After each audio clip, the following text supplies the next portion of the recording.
to Discography, the music podcast that delivers the objective truth about the entire discography of every single artist and band that ever existed. I'm your host, Dave Gebrow, and in this episode, we'll be turning our spray cans back for the 6th time on Pavement. These 6 episodes have been culled from 8 hours of interviews with band member Bob Nastanovich, and I really hope you've dug them. Now, Bob, as you know, rhymes with job, so I'm going to come clean here, guys and gals. I quit mine while putting the Pavement series together, because I do just about everything here, from obtaining the guests to doing all the social media, all the recording and editing, you name it. The last 6 weeks of my career as a hearing instrument specialist was spent literally editing and promoting the Pavement series 8.5 hours a day, non-stop, until there was nothing left to do but leave. So why am I telling you this? Because I'm doubling down on Discography. My wife and 3-year-old son are doubling down on Discography. We're selling our house and planning on living as cheaply as possible on the East Coast, and all of that just to ensure that Discography becomes the standard bearer for all that is awesome about music. So don't go anywhere when this episode's done. Subscribe. Coming up, we have 2 weeks of Lou Barlow rating the Zombies, then 3 weeks of Jim Florentine rating Black Sabbath, which kicks off on Halloween, 2 weeks of Randy Randall from No Age rating Jesus Lizard, and on and on and on. Here's what I'd love for you to do. Please join our Facebook group, Discography Soldiers of Sound. We're also on Instagram and Twitter. Also, please rate the podcast 5 stars along with a beautifully worded review, especially if you're listening to the show on good old Amazon Music. Or, of course, Spotify. It'll help a lot. The link to our legendary playlist is in the show notes and also on our website at discography.com. And if you're like me and enough's just never enough, then visit patreon.com/discography and become one of our Patreon Soldiers of Sound. Our Patreon feed is the ultimate music deep dive. I post 3 shows a week. The main show on Sunday, then Discography's The Private Press with Paul Major on Tuesdays, and a Thursday wildcard episode, which is either an interview with that week's guest or one of our other offshoot shows like Rock Cousteau, Queasy Listening, and Battle Royale. So hey, try it for a month, you've got nothing to lose. Okay, back to business. First things first, you need to know just how seriously I take this craziness. Discography's heavily researched, and the music is always reassessed with fresh ears. We're not just covering albums. We do a searingly honest deep dive analysis of all EPs, singles, comp tracks, relevant solo work, and bootlegs. Every release is slapped with an objectively accurate star rating between 0 and 5, which allows us all to come face to face with the true shape of an artist's overall arc. And away we go then, with Pavement Part 6, Good night to the rock and roll era. And now we're going to jump headfirst into a track-by-track overview of their final LP, Terror Twilight. Kicking off with Bob and I going head-to-head on the relative merits of the first single from the record, Spit on a Stranger. The cool thing about this song is that, to me, this is adult contempo Pavement. But it still is excellent and dignified and graceful with both turn of phrase and melody, and it works. It's a great song. It's a great single in 1999 on an indie rock record. It's a great song. It really is. Yeah, I think so. Yeah, I think it's good. It's got a really good vibe, and it's just a good pop song. It's also strange to try and reconcile the fact that this is the band I fell in love with 7 years earlier, the same band. But there you go. That's one of the great things it's one of the reasons why I do this show. It's incredible that it's the same fucking band that, threw down Trigger Cut. Great song, folk jam, another. But if Trigger Cut had been recorded in this studio with this kind of processing, with Nigel Godrich, then it could have easily fit on this record. Yeah. Oh yeah. I mean, Spit on a Stranger, we wouldn't have had a song like that back then. But that sort of shows now being 30 something and being around for a while and that kind of thing. Folk Jam's probably always been I think that's always been my favorite song on this record. Yeah, it's a really cool song. It's really, really fun. The band. I like the words. It's just a cool song. And again, it's a little outside the typical Pavement box. I thought You Are a Light should have been a little bit more edited and shorter, because like the best aspects of the song are really good, but then there's some miss in there, and it's a little bit corny lyrically to me, but that's whatever. I mean, I wasn't writing the lyrics. I mean, I think overall Steven's lyrical content, Pavement as a whole, is pretty awesome. Oh yeah, I'm a music lover and I'm a writer. I don't usually pay attention to lyrics. I mainly am a music guy, but with Steven, it's like you kind of have to. You He's really good. do. Yeah, he's good. He's really good. And You Are a Light. Yeah, it's fucking drenched to the bone with fucking middle of the road adult contemporary sappiness, and I think it's great. I love You Are a Light. I don't really give a fuck that it is so pussy like as far as when you put it next to anything else that you guys used to do. The also the Nigel Godrichian spooky guitar touches in the chorus are really cool. That works. The way it really masterfully builds to that final section, it truly is amazing. And it really takes you by surprise when all of a sudden you're in the middle of a crunchy stomper and way far away from the ballad. It's a really good I just wish that, I think there's some fat that could have been trimmed off it. Yeah. Well, speaking of fat, Cream of Gold is an absolute no thank you from me. Oh yeah, Cream of Gold would have been awesome on like Wowie Zowie or something. Cream of Gold suffered in that kind of highly compressed way. Yeah, this is just the whole thing coming together. Like it makes sense on Terror Twilight. Sometimes it would actually be good live when it was just way rougher, but it just didn't. It sounded like to me it was a miss as well. I agree. Yeah, I really like this album, but there's 4 songs on it that I don't just dislike. I really don't like them, which is something that I'd never really experienced before on another Pavement record. That's the only reason why this record's a little tough for me. It's Cream of Gold, Platform Blues, Billy, and Speak, See, Remember. I just can't get with those songs at all. See, some of the most hardcore Pavement fans that I know, 2 of them, one of them, her favorite Pavement song is Billy, or top 5 easily, and then another one of his top 5, and I'm talking about Pavement fans that are completists. Right. One of his top 5 favorite songs is Speak, See, Remember. Yeah, that one especially I can't get with. Yeah. I mean, it's kind of cool to me in a way, actually. I kind of really like the instrumental part. Major Leagues is a song that I've never been a fan of. Platform Blues is just so Captain Beefhearty. Wait, let's stay with Major Leagues for a sec. Okay. More adult contemporary Pavement, which is a very seductive notion to me because it's so fucking worlds and worlds and worlds away of where we started with Pavement. I just don't usually like music that's that sappy. So yeah, it's sappy, and the line relationships. Hey, hey, hey. What's good? I love that line. Has always been so funny to me. If it was somebody else's song, I wouldn't really like it too much. So that's all I'm going to say about it. I love it because you guys, as far as embodying the slack ethic, there's nothing more lyrically slack than that line in all of existence. You couldn't come up with anything more generic, and in that respect, it doubles up on itself and becomes genius. No, I mean, I'm happy you like it.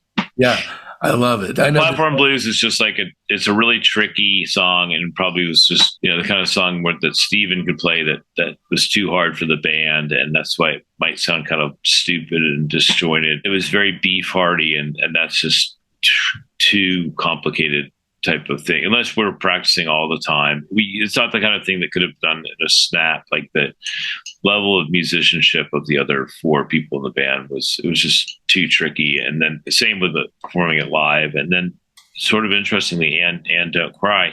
Anne was actually that one I like, by the way. I'm a fan of Anne Don't Cry. Yeah, Anne's very sweet and simple, but Anne was intentionally made up by Steven in contrast to Platform Blues. It's kind of funny that they're back to back on the record.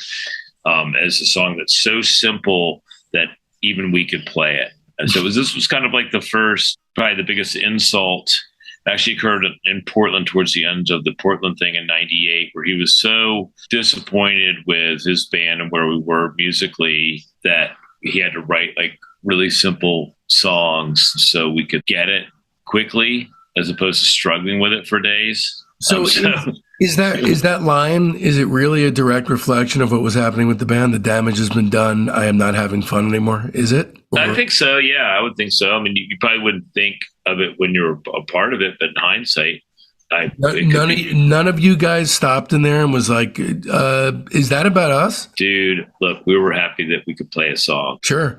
I don't care. I don't really, and again, like, I will only speak for myself and say that it's pretty damn hard to hurt my feelings, especially in the context of Pavement. Mm-hmm. I mean, Pavement is such a fortunate thing and everything about it. So, like, even if I got kicked out of Pavement in 1995 or 94 or like after Gary quit, we don't need you anymore, I would still just be really fortunate to be a part of it anyway. So it's absurd in a way. And plus, like, you deal with a certain amount of, people tell you that you suck to your face when you're an easy target, so, and that's cool with me. I think the best way to handle that is just not to argue and say, hell, you may be right. But so, who's telling you suck? Where's that coming from? Oh, no, you just, you get like, live reviews and reviews of records and, Look, as a filmmaker, the day that my last film came out, there was a review in the New York Times. My mentor figure was and remains John Landis.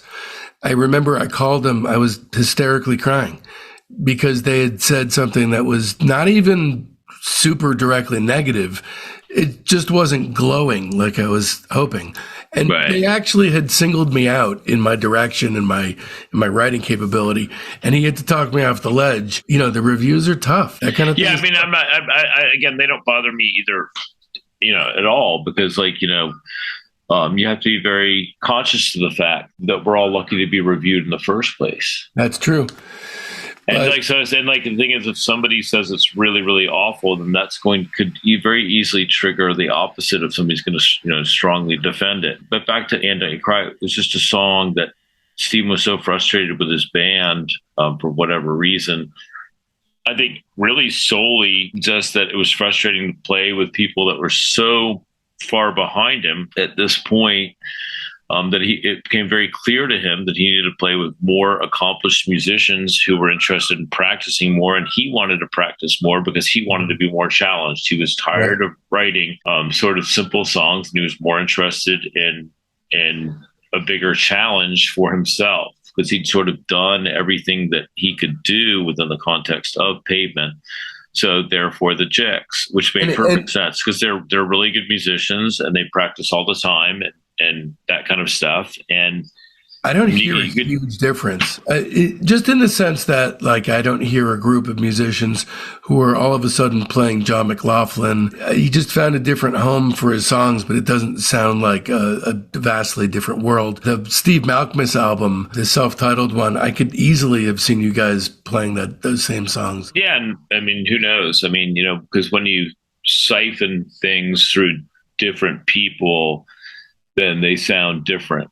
Yeah. So, obviously things are like, easier to grasp and to play if you're more accomplished. Yeah. I mean, sometimes you just sort of get sick at looking around at the same people, I suppose, if you're in that position. So I personally, I don't. I mean, like, I only was really ever in two bands. And again, my position is rather unique because I never had any intentions of being in any past the age of 22 or 23. I mean, I was always happy to be on the other side in the audience or in the record store. I mean, I started seeing bands when I was a little kid, buying records when I was a little kid. And it was a huge passion of mine, DJing and buying records and listening to records with friends. I never had any intention of being in a band. So the fact what was your favorite one growing up? The records that really sort of changed my life were like, Gang of Four Entertainment and REM Murmur and Reckoning, Chronic Town. My mid-teens, Double Nickels on the Dime was massive for me. Pagan Icons by Saccharine Trust. But I mean, it's just like that was one of the great benefits of being born in 1967 is that when I was 12, the Pittsburgh Pirates won the World Series. It was 1979. And so for the next 15 to 20 years, there's this incredible deluge of great music coming from so many different genres, like so many things being sort of perfected in their own way and just this kind of complete freakiness going on. This complete, wild, unabandoned freakiness. It's funny, the last sports team I ever followed was the 1979 Yankees. So it's funny that you mentioned sports and that year, and specifically because, once music and film came along as obsessions, it snuffed sports for me. Right. Snuffed it. That was it. Anyway, back to Billy. Yeah, Billy has a vibe of not the B-side of Abbey Road, but I don't know if you're familiar with Wings Red Rose Speedway. No. Okay, so it's just like, it feels like a bunch of tracks that weren't finished, that were jammed together. That sort of Paul McCartney style of doing that. I will tell you about Billy real quick. Billy was a great idea for a song, and Stephen, it's always been very awkward for Stephen for some reason that I can't really figure out, because he wants to play it live, but then he's always happy to skip it. So it must have something to do with the vocal performance that's tricky for him. I can't really get it, because we did play it really well, and to me, it's a really good song. Then comes Speak, See, Remember, which could very well be my least favorite Pavement song ever, because this sounds like it sounds like a Broadway musical number with fucking jazz hand shit and stuff like that. So this one is a hard pass every time. I try to play it. No thanks. No thanks. But the last two, just like Brighten the Corners, the last two songs are fucking amazing. First of all, I'm curious, we didn't go into it a great deal, but with the Hex, how do you feel about Godrich's touches there? I mean, as we've talked about the song quite a bit, and I think Godrich's touches actually work very well on this song. So yeah, he's updating a song that I think he did a great job on it. I think that one is super solid.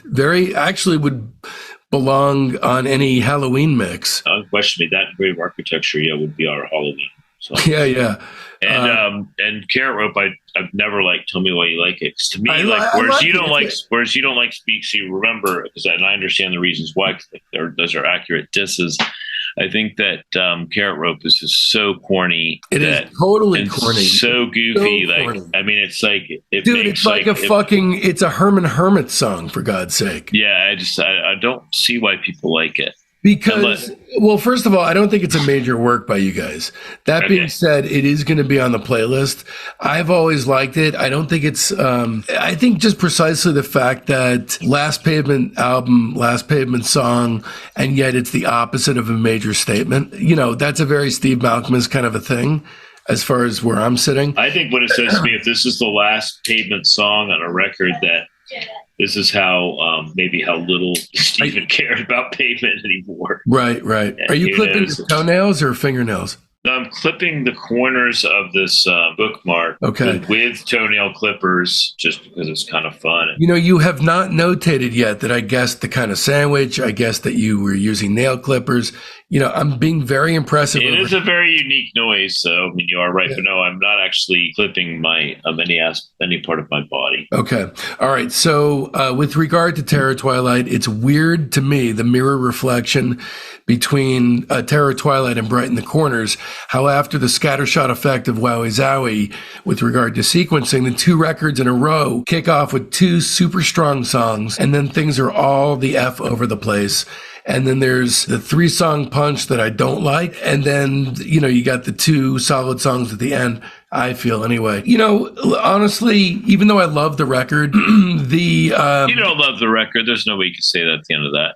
You might like half the record. I'm being harsh because you guys are a very important band to me. Right. So I'm being unnecessarily. I appreciate that. Thank you. In that light. So, but ultimately I give it 3.5 stars, and I give Wowie Zowie 3 stars. Okay. Yeah, no, I give this record 3 stars. To me, it's like, whereas it has 5 or 6 really good songs, I think it would have been a really great 5 or 6 song EP. Yeah. Like, I think if you made a 6-song EP that was Spit on a Stranger, Folk Jam, even though I'm not a huge fan of it, I do understand a lot of people like Major Leagues, and then definitely had the Hex, and then, go ahead and choose your other song on there. And Don't Cry would be a good last song. Or whatever. I mean, if you wanted to make it like Project Merge or something. You could... A 45-minute version of Tour Spiel. Sure. It's like to me, it's like it would have been a great EP that was stretched to an LP, because, we're required to make an LP, and we've already worked forever on this, so like just get it over with and then see you later. So we had so much material, it was easy to play it live. I defend the record, but ultimately because I never thought of that before. Thank you for inviting me onto Discography, because I realized this actually would have been a good EP that was made in LP. I wish I would have had the wherewithal to say that back then, but then that idea would have been, are you kidding me? Like, we've got to get this over with. It's got to be full length. Yeah, that probably wouldn't have been graded favorably. But it would have been accurate. I mean, ultimately, sometimes it's better to be right, even though you're going to get voted down, right? Even though it's not my least favorite Pavement record, the 3 songs that I don't like on it, I don't like a lot. And there's also, as much as I like the adult contempo leaning styles on it more than you do, all of that stuff together leaves me feeling sad about the band. Even the sprightliness of I would never feel sadly about Pavement. Well, I'm closer to the band than you are, because you were only in it. Okay.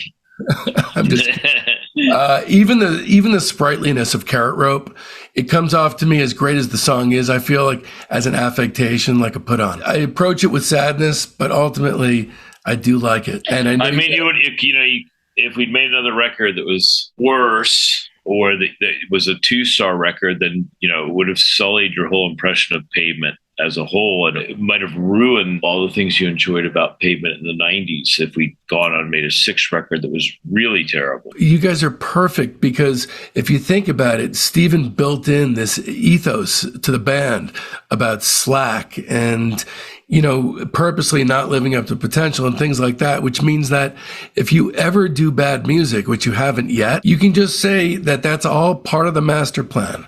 So you've built yourself. Yeah, everybody would be like, what a pile of crap that is.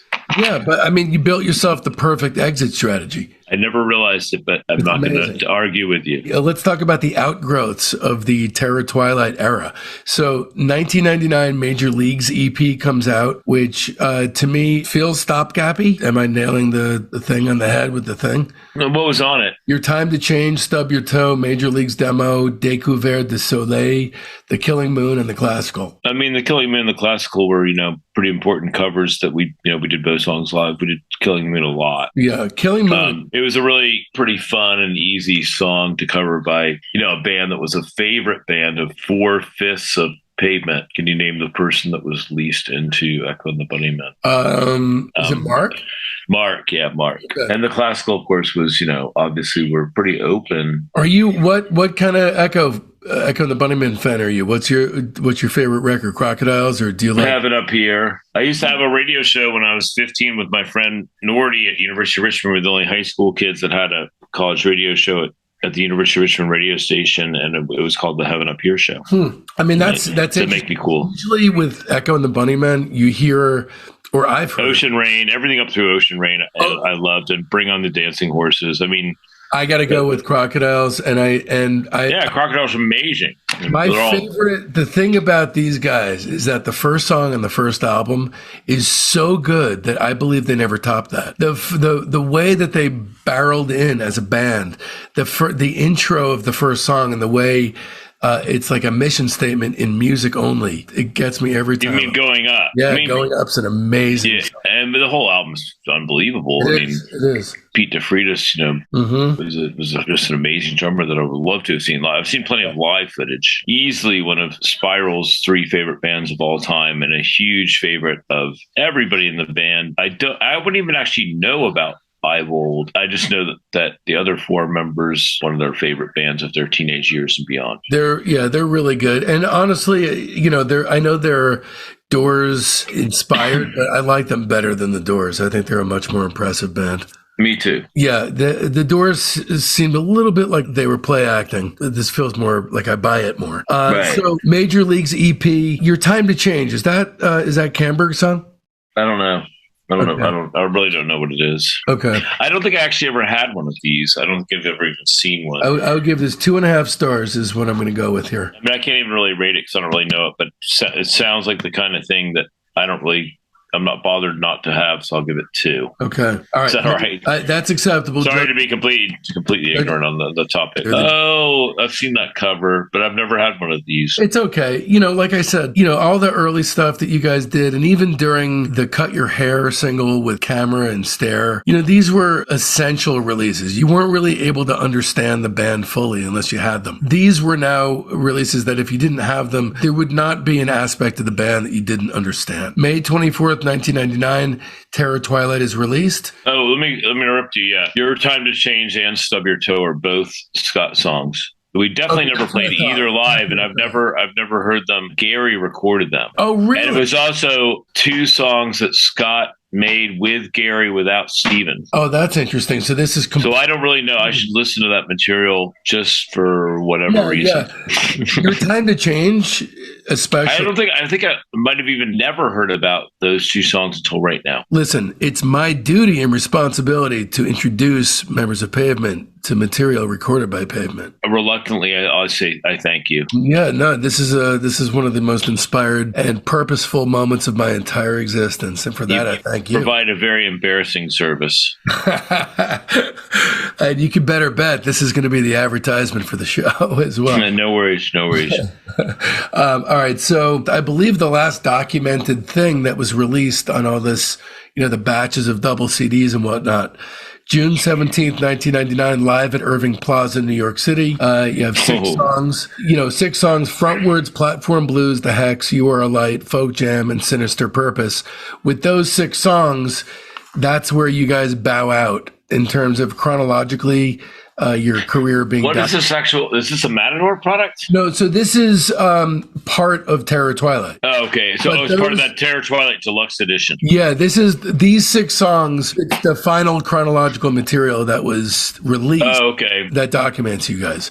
I'll tell you a cool story about that show.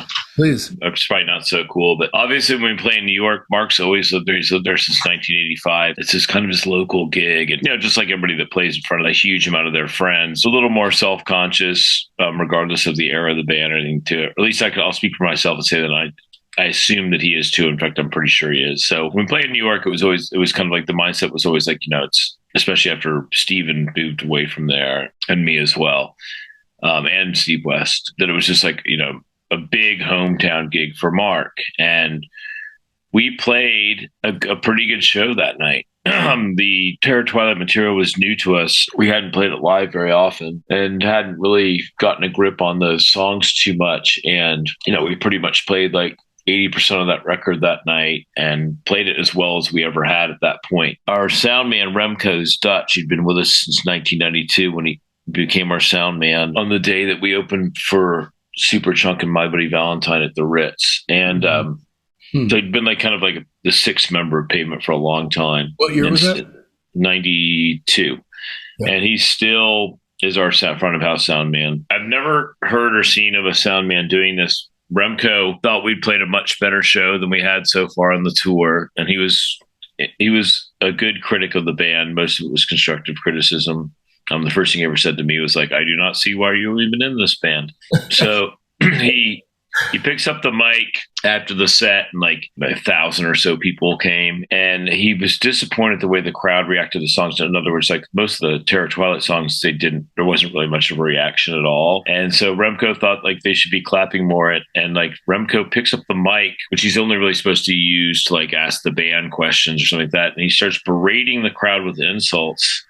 telling them that they sucked, tell them that like that was a really good Pavement show and they should appreciate it more, that they suck.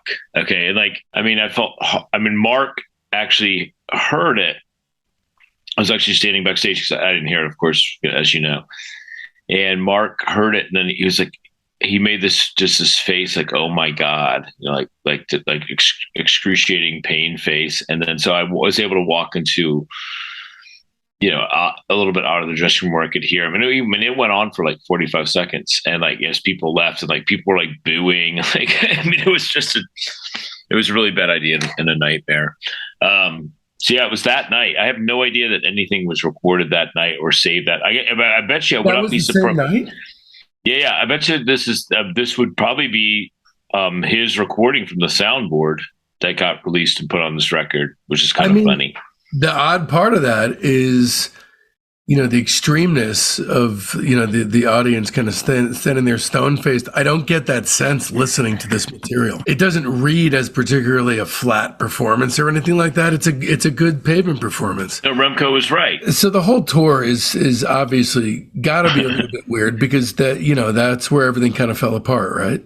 Not really till the end. Was it the very end? I mean, last 3 gigs. We finished up in the continental Europe in the Netherlands. Then we played Glasgow, Manchester, and London. So by the time we got back to the UK, and I remember it was snowing and really, really cold, proper wintry in Glasgow, which happens. I knew that these were the last 3 shows. And I mean, I wanted to go home. So I didn't care what anybody was saying. I mean, I'd been on tour way too long and I wanted to go home. If we got back together or didn't, I wasn't really bothered because obviously there was time because it was over to talk about what we're going to do next or never do again after those 3 days. I didn't see any reason to put any kind of ultimatum on anything.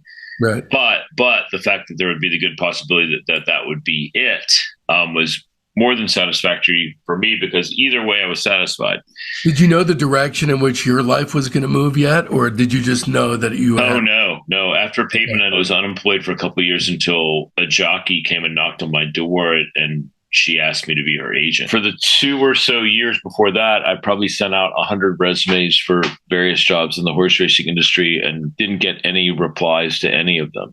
0. Wow. So it's just a hard industry to break into. Look, I can relate to the masochism because I went to film school. I made 2 feature films, and then I decided to moonlight as a podcaster, as if that's any fucking easier. I mean, yeah, if you're trying to do it in a way that it's a business or something like that, or that you're trying to make a penny. No, that's the direction we're barreling in, not just that's cool. Walking. Yeah. I mean, I would have a hard time doing that. Look, here's the thing, man. So before the pandemic happened, I had this job selling hearing aids, which is great. I mean, yeah, that's cool. I do well with it. My wife designed jeans. That was her, she had a career for almost 20 years. Whoa. Then the pandemic happened. She got laid off. Then the really good money that I made was not enough to cover us.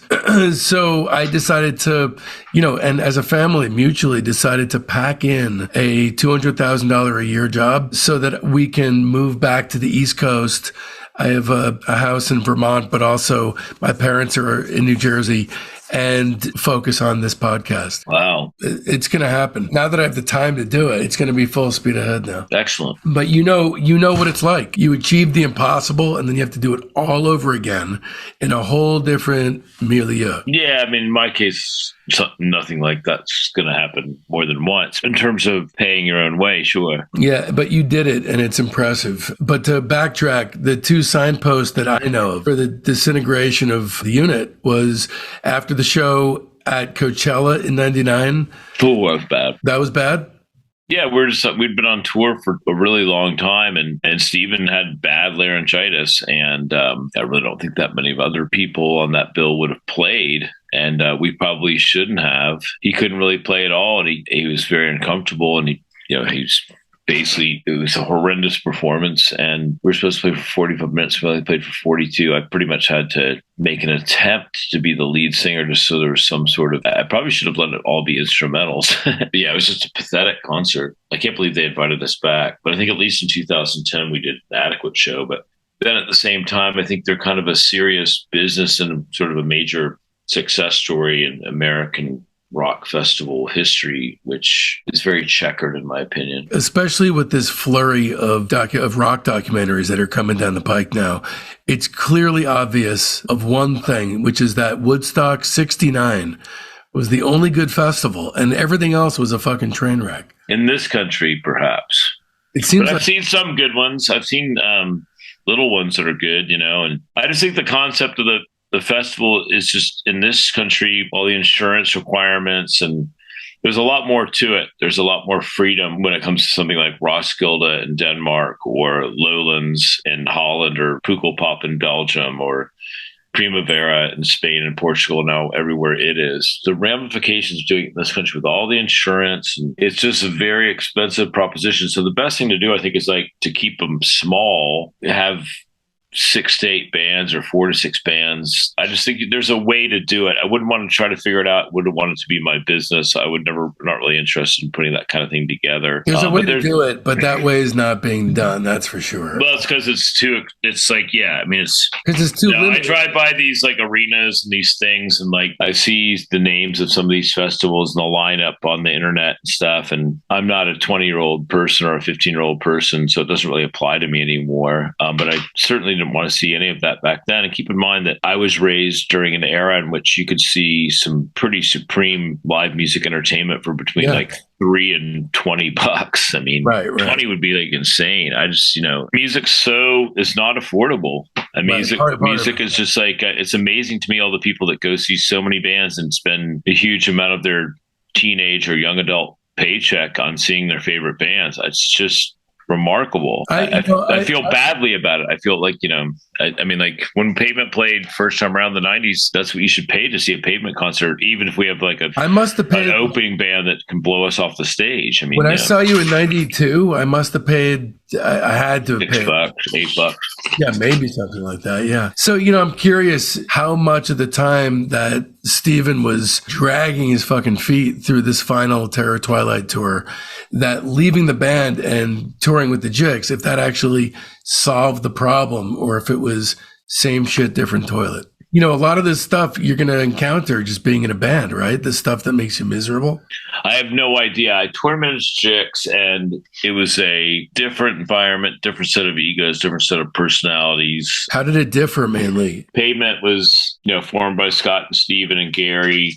And really, Scott and Steven, they went to Gary, then Gary quit. And then, there was always sort of this, it's just completely different vibe in their band. I mean, the first record isn't called Steven Malkmus and the Jicks, where Pavement was called Pavement. It wasn't called Steven Malkmus and Pavement. He was clearly the main attraction in the Jicks. And sure, he was the main attraction in Pavement as well, but that's not the way that it was treated or viewed from the stage out to the audience. Everybody was, a pretty essential member of the band. I count myself, and I would say so if I wasn't, I count myself a definite fan of Malkmus's solo stuff. Right. But I mean, for example, if I wasn't in the band, what are all the guys that drink too much lager beer? Who are they going to have a crush on? That's a valid point. The couple signpost moments of that tour would probably be the Coachella Festival that I know of, and the final. I'd say the worst day in Pavement history. I would actually say even worse than the West Virginia Lollapalooza. Okay, what? Because it was like the West Virginia Lollapalooza actually was like so ridiculous that it was utterly sublime, and it was amazing. And if anything, it was actually beneficial to our cause, and it was a plus rather than a negative, whereas the Coachella thing in 99 marked the clear-cut beginning of the end. Was that your worst performance that you know of? That I was ever a part of in anything in terms of level of quality of performance and level of absolute total humiliation. Okay, so that was I remember we played that show, and like our bus, like we drove like an hour and a half or 2 hours away. The bus pulled over for whatever reasons, and we went out to get like snacks and drinks and stuff. Several different kids that came up to me and like, man, like you're one of the dudes in Pavement, right? And I was like, yeah. And they were like, are you all right? Are you guys all right, man?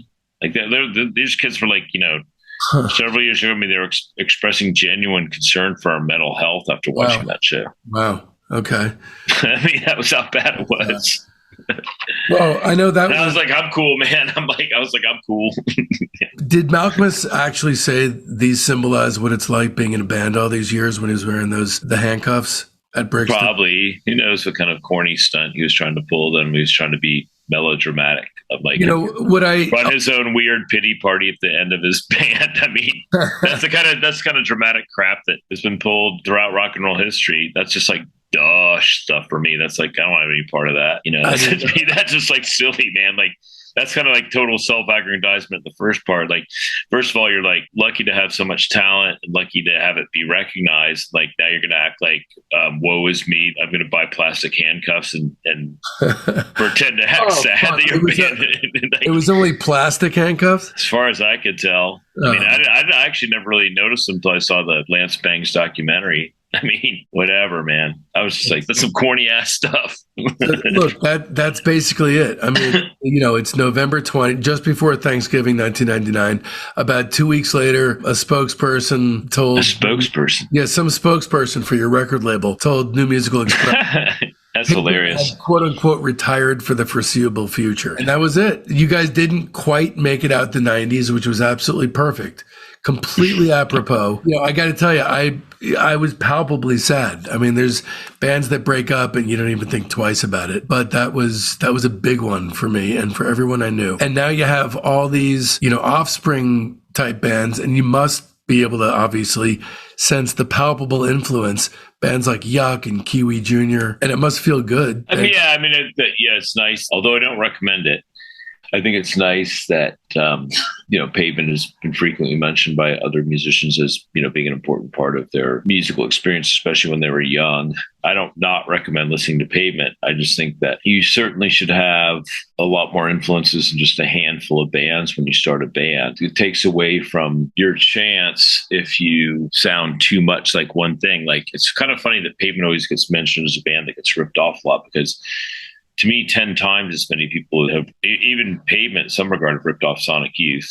10 times as many people have ripped off REM. Loads of people have ripped off certain major elements of Dinosaur, and hundreds and hundreds and hundreds and hundreds of influential bands. I mean, that's what rock and roll is all about. I mean, to say that Pavement is more influential than a lot of bands from the same era that were really, really great is just not paying attention to all the bands that sound like SWA or Swallow or TODD. Yeah, you guys have something that is very hard to replicate, which is a sensibility. It's one thing to sound like to hard or, can you swing but you guys, everything is sausage grindered through a philosophy which affects everything you guys touch. That's a very, very kindly viewpoint. That's yours and yours alone. And being on the other side of the stage, I could tell you this much, that it often felt very important to me, and it probably would have felt important to me just to be on stage because it was such an unusual place for me to be. Listening to the records and playing the live shows and listening to music being made in the recording studio, there's a lot of times where I felt like it was very good, and that people who cared about Pavement itself or just that kind of genre of rock bands during that era would really like the band. One of the main reasons why I do this, because I've been listening to music like this for many, many years before I started doing the show, which is why I started doing the show. And, the main reason why is because if you take an artist's entire discography in chronological order, do research as you're listening to it, and really do a deep dive, then you get the benefit of being able to be face to face with the shape of that artist's arc in a way where you can understand them sometimes more than the artists themselves, because you could see it all in a flash. So perhaps, certainly in my case, I don't think anybody can understand it better than Steven. Well, here's all I got. Here's the little tiny piece I wrote about the overview and shape of your arc. It was 10 years. You can slice it so cleanly, almost right in half. At least I can. You guys really did wind up going way above and beyond the elegant bachelors of yesteryear. I was there, and myself and every single person I knew was cheering you guys on, well, along with MBV, GBV, Sebaoh, and real early Beck. Maybe you didn't mean to be generational mouthpieces, or maybe Steven knew what he was doing all along and was just being coy about it. But either way, Pavement was at least the accidental voice of the generation, a voice so hysterically in tune with the times that it couldn't write an anthem for its people to save its own life. It's always felt like the perfect ending to me, too, that the band who was the face of slack, initially at least, and only from the outside looking in anyway, couldn't face the snarling demon Y2K with its spirit intact, and so by only a few scant days, never even finished out the decade of which they'd been the mouthpiece. My top 3 records, I would go number 3, Bright in the Corners. Number 2, Crooked Rain, Crooked Rain. Number 1, Slanted and Enchanted. My least favorite, and let's be clear, you guys objectively have no bad albums. I would probably go Terror Twilight, even though it's rated higher than Wowie Zowie, but I'd go Terror Twilight. How about you? I don't really think of things that way because, like I mentioned before, it was like 5 different bands to me, but I'm glad to on discography.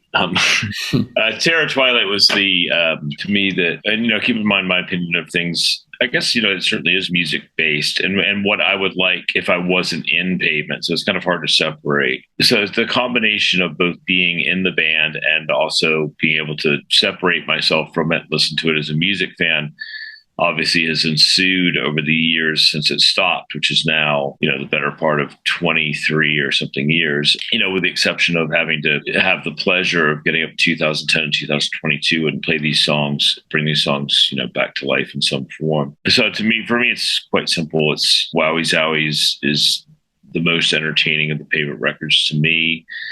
Slanted and Enchanted just because it would be second, just because it's such a landmark record. An easy third is Bright in the Corners. A handful of my all-time favorite songs, both live and recorded, are on that. It was a great experience. And then I would unquestionably say Crooked Rain is my 4th favorite. And then my least favorite is Terror Twilight, even though I like plenty of that material.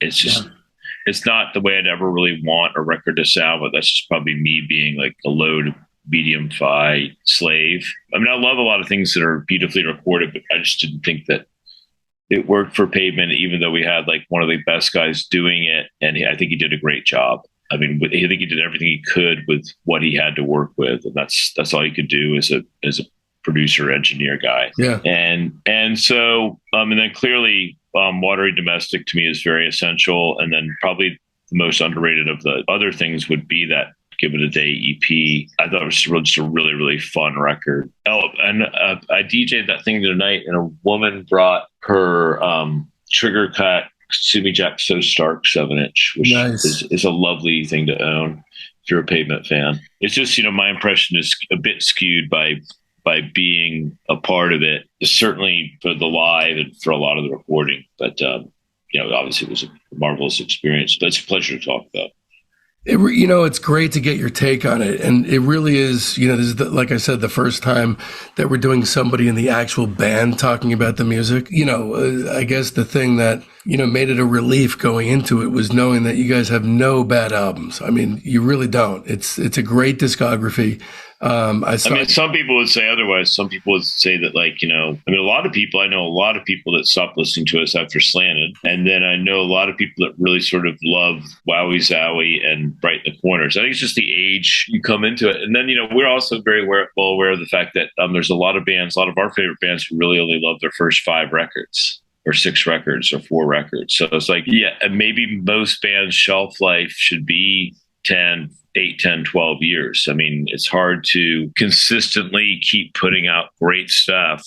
Very few bands have ever done it. I don't think I'm a fan of any band that's ever done it, that's put out like 80% great albums over a 25-year period. I mean, that's a big ask. I personally can't think of a band off the top of my head. And that's another reason why I was comfortable not doing it anymore. Because like I mentioned before, would have sullied the whole experience to put out an album that we were embarrassed by, that everybody hated. Well, it worked out pretty damn well. I mean, just as far as, you have this really cool career. Malcolmus, his creative juices are obviously flowing. Just his last few records, his influence pool is still all over the goddamn place. He listens to music a lot. And that's the other thing, when he became kind of frustrated with us, he mentioned the fact that not only we weren't playing, but we also weren't listening to music. So, I mean, he listens to a lot of music because that's what he loves doing the most, or what other side from playing tennis these days. I mean, I can concur that Traditional Techniques is an outstanding album that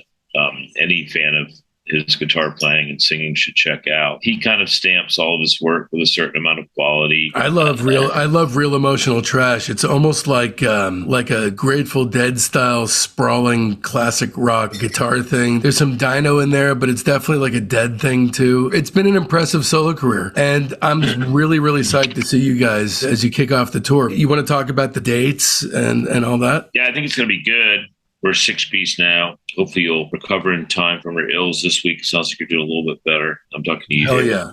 Not the general public. Yeah. So we start San Diego on September 7th, and we work our way up the West Coast and across the Midwest, and then up into the Northeast. We'll be on tour. Then we swoop down south a little bit at the end in the States until from like September 7th, like October 11th. And we start up in the UK a few days later in Leeds, and then on all over Europe. And then next year we go do a few in Japan and then in Australia. So it'll be a pretty demanding schedule. Are you on tour for 6 months? I mean, not really. We're on tour really for 3.5 or 4. Then we've got a lengthy break before we go to the Pan Pacific. That is so cool. So yeah, it should be fun. I'm really looking forward to it. Then, like I've mentioned before, the band as a 6-piece is able to play a lot of songs that we couldn't play, and then also a lot of songs that we played before are greatly enhanced by Rebecca, our 6th member. She's cool. I'm curious how that affects your, equestrian responsibilities. I'm fine.